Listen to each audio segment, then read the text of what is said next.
Hello નમસ્કાર વિદ્યાર્થી મિત્રો, ગુજરાત એજ્યુકેશન યુટ્યુબ ચેનલ પર આપ સર્વનું હાર્દિક સ્વાગત છે। તો વિદ્યાર્થી મિત્રો, આજના વિડીયોની અંદર આપણે વાત કરવાના છે ધોરણ 10 વિષય વિજ્ઞાનની અંદર ગાલા પ્રયોગ પોથી આધારિત પ્રયોગ નંબર 12નું સંપૂર્ણ સોલ્યુશન। તો આ વિડીયોને અંત સુધી જોવાનું ભૂલતા નહીં। ચેનલ ઉપર પ્રથમ વખત આવેલા હો તો ચેનલને સબસ્ક્રાઈબ કરી બાજુમાં આપેલ બેલને પ્રેસ કરી દેજો અને આ વિડીયોને શેર કરી દેજો। તો પ્રયોગ નંબર 12 છે, જેમાં હેતુ છે કે વનસ્પતિમાં થતી બાષ્પોત્સર્જનની ક્રિયાનું નિદર્શન કરવું। સાધનો છે કે કુંડામાં ઉગાડેલો નાના અને વધુ પર્ણોવાળો છોડ અને પ્લાસ્ટિકની કોથળી અને દોરી લેવાની છે।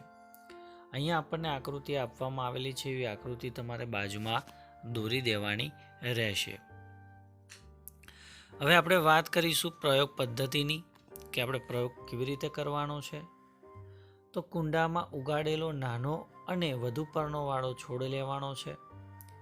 કુંડાની માટીને પ્લાસ્ટિકની કોથળી વડે ઢાંકી દો।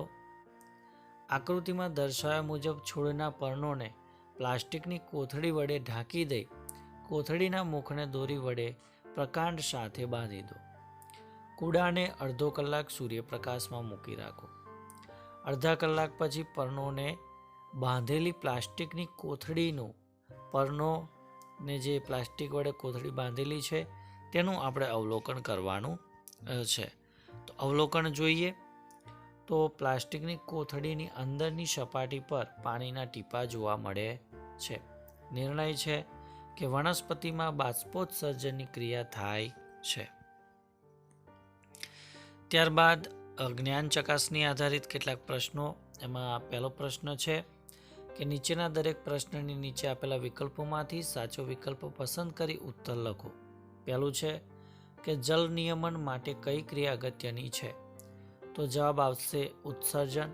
બીજું, રેઝિન અને ગુંદર વનસ્પતિના કયા પ્રકારના પદાર્થો છે?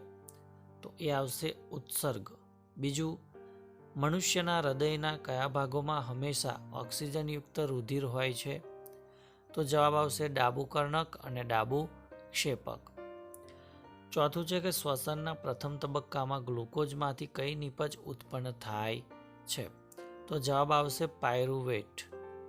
ત્યારબાદ પ્રશ્ન નંબર 2 છે, જેની અંદર આપણને કહેવામાં આવેલું છે કે ભાઈ વ્યાખ્યા આપવાની છે। એની અંદર પહેલી વ્યાખ્યા છે બાષ્પોત્સર્જન। તો વનસ્પતિના હવાઈ અંગો દ્વારા પાણી બાષ્પ સ્વરૂપે ગુમાવવાની ક્રિયાને બાષ્પોત્સર્જન કહે છે। બીજું છે ઉત્સર્જન। તો પ્રાણી શરીરમાંથી નાઇટ્રોજનયુક્ત હાનિકારક ચયાપચયિક ઉત્સર્ગ દ્રવ્યોના નિકાલ કરવાની જૈવિક પ્રક્રિયાને ઉત્સર્જન કહે છે।